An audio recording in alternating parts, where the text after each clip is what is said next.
quanta luz neste ambiente descendo sobre nós, vibrando em nossa mente. Quanta luz, quando assim em prece minha alma cresce aos olhos de Jesus. Quanta luz, quando em oração a voz do Mestre fala aos nossos corações. Quanta luz descendo sobre nós. Quanta luz, quanta luz, quanta luz neste ambiente descendo sobre nós, vibrando em nossa mente. Quanta luz, quando assim em prece minha alma cresce aos olhos de Jesus. Quanta luz, quando em oração a voz do Mestre fala aos nossos corações. Quanta luz descendo sobre nós. Quanta luz, quanta luz.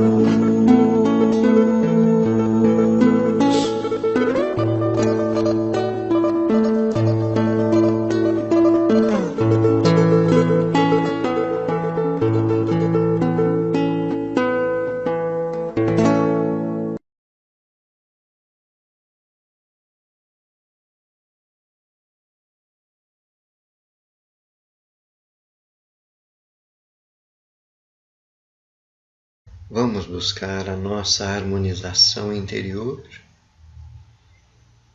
procurando colocar nossos pensamentos em Deus, em Jesus e na espiritualidade maior. Nesses momentos em que nós teremos a oportunidade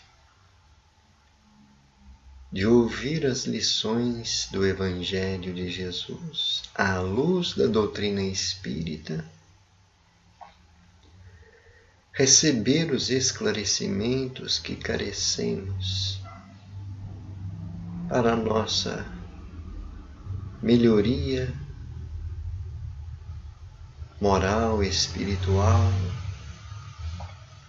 para o nosso crescimento.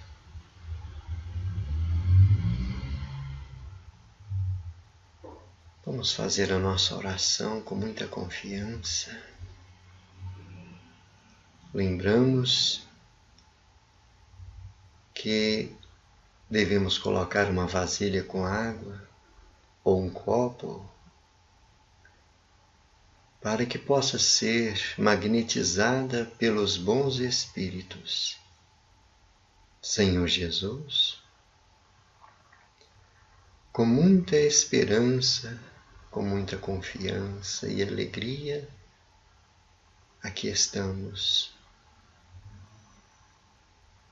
em busca desse alimento espiritual, em busca dessa luz que irá nos iluminar nossos passos, nossos caminhos, nossos lares, enfim, a nossa vida. pois sabemos que as tuas palavras são palavras de vida eterna. Agradecemos por esta oportunidade e pedimos a tua bênção, teu amparo, para que nós possamos dar condições a esses espíritos amigos, trabalhadores da tua seara, para trazerem até nós os recursos espirituais para este tratamento que desejamos, que precisamos, e que a tua misericórdia nos permite. Que a tua paz permaneça junto de nós. Pai nosso que estais nos céus, santificado seja teu nome, venha a nós o teu reino, seja feita, Senhor, a tua vontade, assim na terra como nos céus. Dá-nos o pão de cada dia, perdoa nossas dívidas, na medida que perdoamos aos nossos devedores. Não nos deixes, Senhor, cair em tentações. Livra-nos de todo o mal, porque teu é o reino, o poder e a glória para sempre. Assim seja. E começaremos com a leitura do livro Jesus no Lar, capítulo 13, O Revolucionário Sincero. No curso das elucidações domésticas, Judas conversava entusiástico sobre as anomalias na governança do povo e exaltado dizia das probabilidades de revolução em Jerusalém, quando o Senhor comentou muito calmo: um rei antigo era considerado cruel pelo povo de sua pátria, a tal ponto que o principal dos profetas do reino foi convidado a chefiar uma rebelião de grande alcance, que o arrancasse do trono. O profeta não acreditou, de início, nas denúncias populares, mas a multidão insistia. O rei era duro de coração, era mau senhor, perseguia, usurpava e flagelava os vassalos em todas as direções. Clamavam-se desabridamente. Foi assim que o condutor de boa fé se inflamou igualmente e aceitou a ideia de uma revolução por único remédio natural, e por isso articulou-a em silêncio, com algumas centenas de companheiros decididos e corajosos. Na véspera do comedimento, contudo, como possuía segura confiança em Deus, subiu ao topo do monte e rogou assistência divina com tamanho fervor que um anjo das alturas lhe foi enviado para a confabulação de espírito a espírito. À frente do emissário sublime, o profeta acusou o soberano, asseverando quanto sabia de oitiva e suplicando aprovação celeste ao plano de revolta renovadora. O mensageiro anotou-lhe a sinceridade, escutou-o com paciência e esclareceu: em nome do Supremo Senhor, o projeto ficará aprovado, com uma condição: conviverás com o rei durante 100 dias consecutivos em seu próprio palácio, na posição de servo humilde e fiel. E fim desse tempo, se a tua consciência perseverar no mesmo propósito, então lhe destruirás o trono com o nosso apoio. O chefe, honesto, aceitou a proposta e cumpriu a determinação. Simples e sincero, dirigiu-se à casa real, onde sempre havia acesso aos trabalhos de limpeza, e situou-se na função de apagado servidor. No entanto, tão logo se colocou a serviço do monarca, reparou que ele nunca dispunha de tempo para as menores obrigações elusivas ao gosto de viver. Levantava-se rodeado de conselheiros e ministros impertinentes, era atormentado por centenas de reclamações de hora em hora. Na qualidade de pai, era privado da ternura dos filhos. Na condição de esposo, vivia distante da companheira. Além disso, era obrigado frequentemente a perder o equilíbrio da saúde física em vista de banquetes e cerimônias excessivamente repetidos, nos quais era compelido a ouvir toda sorte de mentiras da boca de súditos bajuladores e ingratos. Nunca dormia nem se alimentava em horas certas, e onde estivesse era constrangido a vigiar as próprias palavras, sendo vedada ao seu espírito qualquer expressão mais demorada de vida que não fosse o artifício a sufocar-lhe o coração. O orientador da massa popular reconheceu que o imperante mais se assemelhava a um escravo, duramente condenado a servir sem repouso, em plena solidão espiritual, porquanto o rei não gozava nem mesmo a facilidade de cultivar a comunhão com Deus, por intermédio da prece comum. Findo o prazo estabelecido, o profeta, radicalmente transformado, regressou ao monte para atender ao compromisso assumido, e notando que o anjo lhe aparecia no curso das orações, implorou-lhe misericórdia para o rei, de quem ele agora se compadecia sinceramente.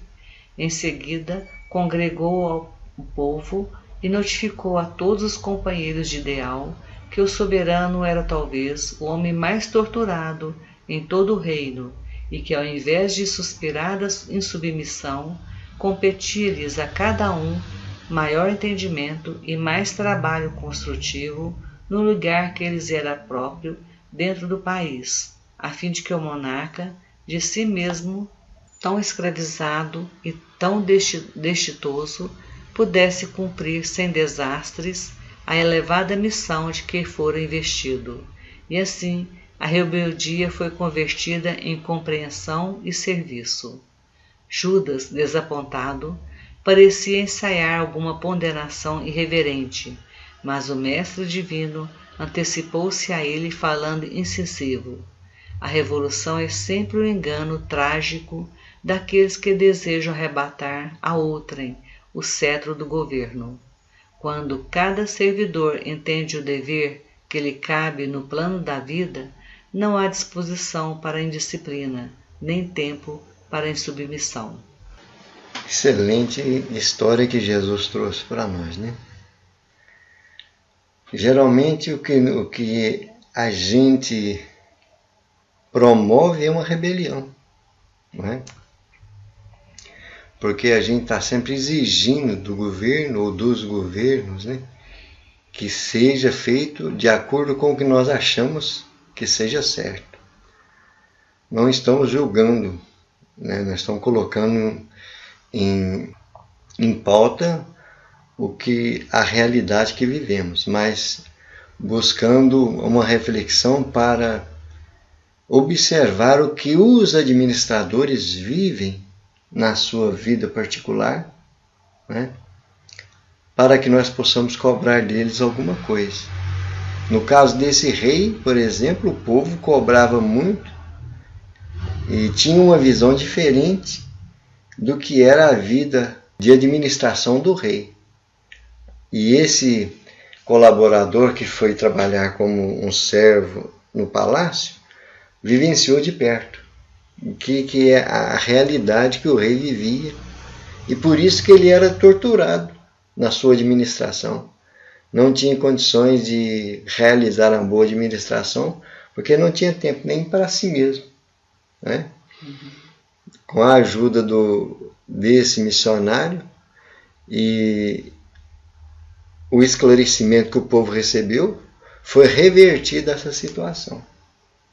Muito interessante essa história, Porque não somente por se tratar de um rei, mas nós, na nossa vida cotidiana, encontramos várias situações semelhantes. Vemos a situação superficialmente que está se passando e julgamos pelas aparências, mas não sabemos o que se passa na intimidade das pessoas. Então, o que Jesus está mostrando para nós aí, para a gente ter um pouco mais de indulgência e buscar na oração, na meditação, para saber se, às vezes, a pessoa está precisando muito mais de ajuda do que de um julgamento. Vamos para o Evangelho? Evangelho segundo o Espiritismo, capítulo 6, item 5.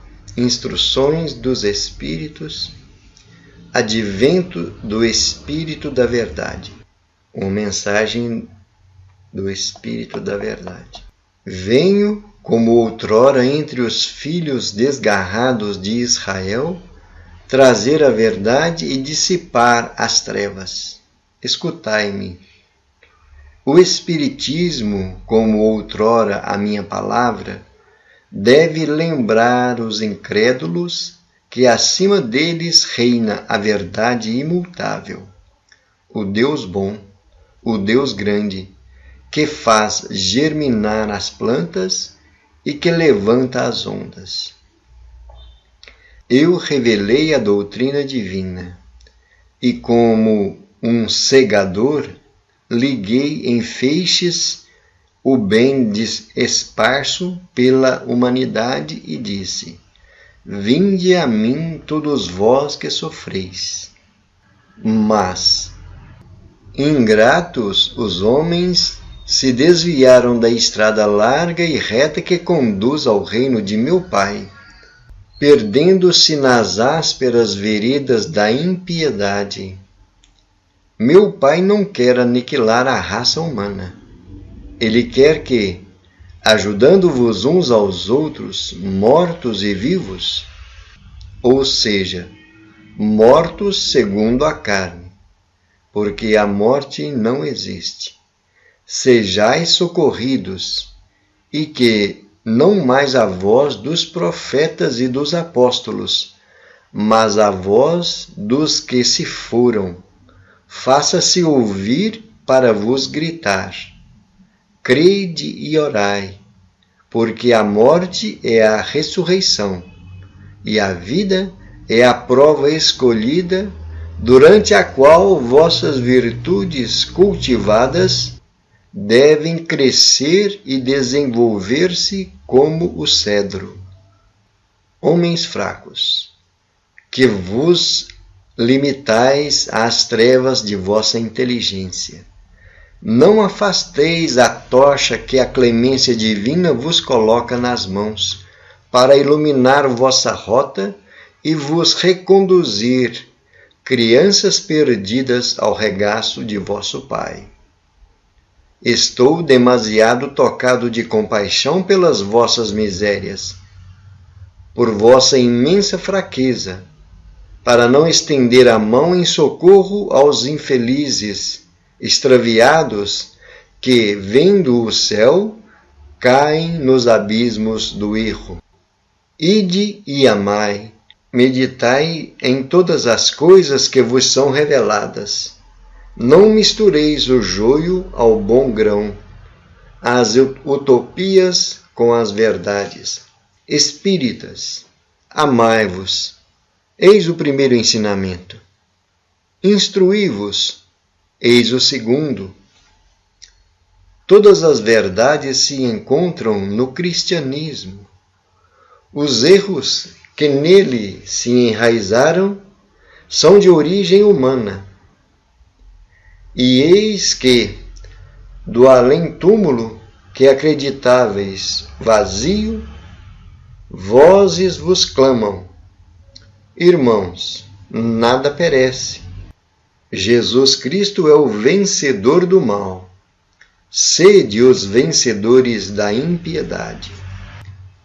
Essa é uma das lições que nos traz grande conforto, não só por saber que se trata de uma mensagem do Espírito de verdade, muitos acreditam que seja o próprio Cristo trazendo essa mensagem, citando. Outros acreditam que seja um dos emissários do Cristo em nome do Cristo, que trabalham nas falanges emissárias do Cristo. Então tem divergência, mas não importa. O importante é a essência da mensagem, que é bastante esclarecedora e confortadora, reforçando aquelas palavras de Jesus: vinde a mim todos vós que sofreis. E na doutrina espírita nós encontramos isso, né? Tudo que nós estamos atravessando de dificuldade, de tormento, de tribulação, na doutrina espírita nós encontramos o conforto, a luz, a esperança. Por isso é que nós temos nela o Consolador prometido. Então, ele mostra para nós aqui que a morte realmente não existe, né? Aquilo que antes nós acreditávamos o nada, morreu, acabou, a doutrina espírita vem mostrar para nós. Os próprios espíritos que estão no plano espiritual vêm trazer a revelação de que a morte não existe. Somente uma passagem. A morte do corpo, sim. O corpo físico é a matéria orgânica que vai ser transformada, né? Vai ser mudada de estrutura. Mas a decomposta e depois vai se renovando no laboratório da natureza. Mas o espírito jamais morre. Somos espíritos imortais. Essa é a grande revelação que, primeiramente, Jesus vem mostrando para nós, né? Naquele sacrifício supremo da cruz, depois da sua ressurreição. Mas a doutrina, com muita clareza, vem mostrar para nós que a nossa vida é passageira, estamos em preparação constante, em evolução, em aprendizado, e que nós vamos, quando voltar para o plano espiritual, reencontrar os nossos entes amados, os espíritos que nos são caros, né? Então, não tem motivo para nós nos sentirmos desamparados. Além do que, sempre nós temos recursos, orientação no Evangelho, na instrução dos Espíritos, e refletindo sobre a justiça, a misericórdia de Deus e a sabedoria divina, que está sempre nos amparando. É o que a doutrina vem mostrar para nós. Essa lei imutável de Deus nunca desamparou ninguém, né? Assiste a tudo e a todos, sem deixar faltar nada a nenhum de nós. Ele pede-lhe que ide, amai, meditai todas as coisas que vos são reveladas. Não mistureis o joio ao bom grão, as utopias com as verdades. Muito interessante isso aí, né? É o que o próprio Allan Kardec diz para nós. Todas as mensagens, todos os ensinamentos que nós recebemos, nós devemos analisar, ao verificar se aquilo está de acordo com a misericórdia de Deus, o amor que Deus tem por nós, se está de acordo com a justiça de Deus, né? Porque se alguma coisa que é trazido para nós não está indo de acordo, não está trazendo a verdade sobre o que Deus é amor, já não podemos acreditar, né? Você vê uma mensagem dizendo que Deus está nos castigando, já nós temos que ter um pé atrás, né? Ou que Deus não está sendo justo, também temos que ter um pé atrás. Então a justiça, né, da lei de Deus, em primeiro lugar. E não existe a justiça de Deus se o amor de Deus não está junto.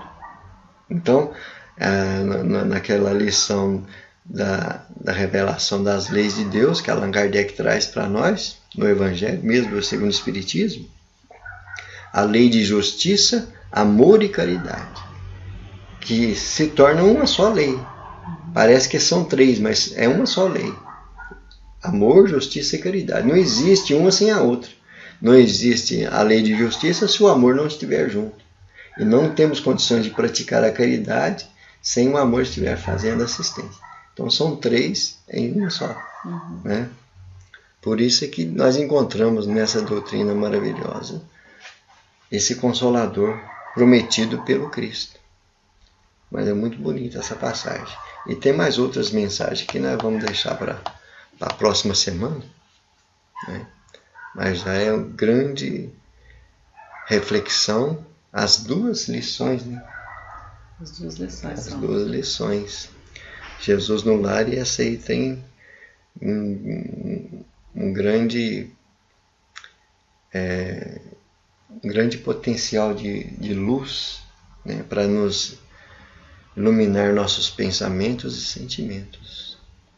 Voltar para dentro de nós essa reflexão aí. Então nós vamos para as vibrações. Vamos buscar a nossa interiorização, voltar nossos pensamentos, nossos sentimentos para o nosso mundo íntimo e nessa reflexão, nessa meditação, sentir a presença de Deus, a presença de Jesus, a assistência dos bons espíritos, porque assim, dessa forma, estaremos abrindo o campo, abrindo as comportas da nossa alma para recebermos o tratamento espiritual que nós necessitamos. Cada um de nós temos uma necessidade diferente um do outro, mas a espiritualidade maior, esses trabalhadores da seara do Cristo conhecem todas as nossas necessidades. Por isso nós devemos confiar que nesses momentos receberemos a assistência, a renovação das nossas energias espirituais através do passe espiritual que esses espíritos de luz nos trazem. E também através da magnetização da água. Vamos então confiar no amor, no amparo, no socorro, Senhor, nesses momentos. Nossos corações e nossos pensamentos conectados nesta rede do amor, da caridade, confiantes nesse trabalho dos teus missionários. Percebemos que até mesmo através da nossa respiração, quando respiramos profundamente,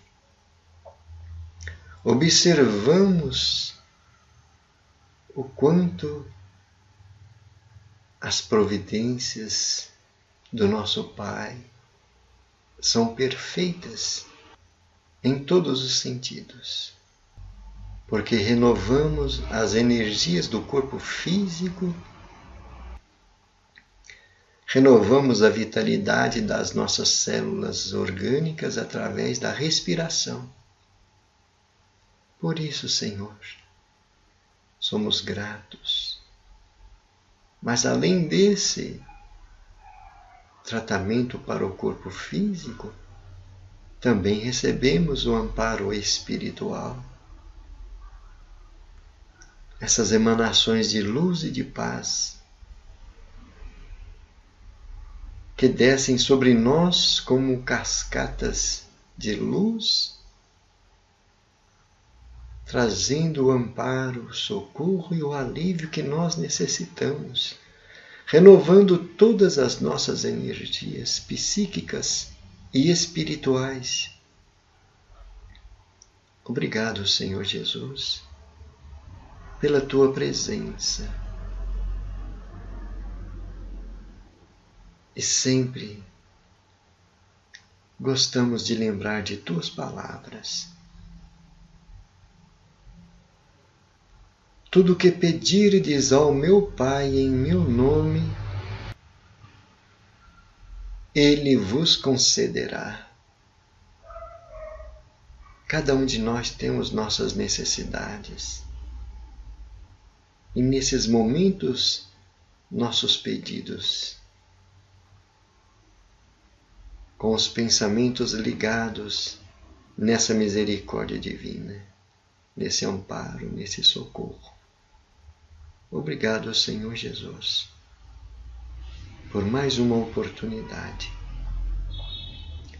Queremos fazer as nossas vibrações, a nossa mentalização por aqueles irmãos necessitados de paz, de luz, de socorro para as suas dores, dores físicas, dores morais, espirituais. Aqueles que estão hospitalizados, muitos encarcerados, outros tantos nas clínicas psiquiátricas, em tratamento da mente, do pensamento, da razão, do bom senso. E aqueles outros nas penitenciárias, nas cadeias, presídios. Reconhecemos, Senhor Jesus, que o nosso planeta, além de ser uma grande escola, também é um hospital das almas em tratamento. Por isso nós reconhecidamente e resignadamente nos colocamos em Tuas mãos, para que possamos entender e atender ao Seu chamado, pela nossa pátria querida, nosso povo brasileiro, nossos dirigentes. Te pedimos a luz, a paz, a segurança que necessitam na direção da nossa nação. E para os nossos lares, nossas famílias, as pessoas com quem nós convivemos dentro do lar, no ambiente de trabalho, te pedimos luz, proteção, discernimento para todos nós, Pai. E assim, queremos pedir permissão para finalizar nossos momentos de oração e de reflexão dos Teus ensinamentos. Lembrando quando Tu nos dissestes: a minha paz vos dou, a minha paz vos deixo. Eu não vos dou a paz do mundo, eu vos dou a paz de Deus, aquela que o mundo não pode dar. Não turbe os vossos corações, não se arreceie, eu estarei convosco até o fim. E glória a Deus nas alturas, paz na terra, homens e mulheres de boa vontade. Graças a Deus e louvado seja Deus.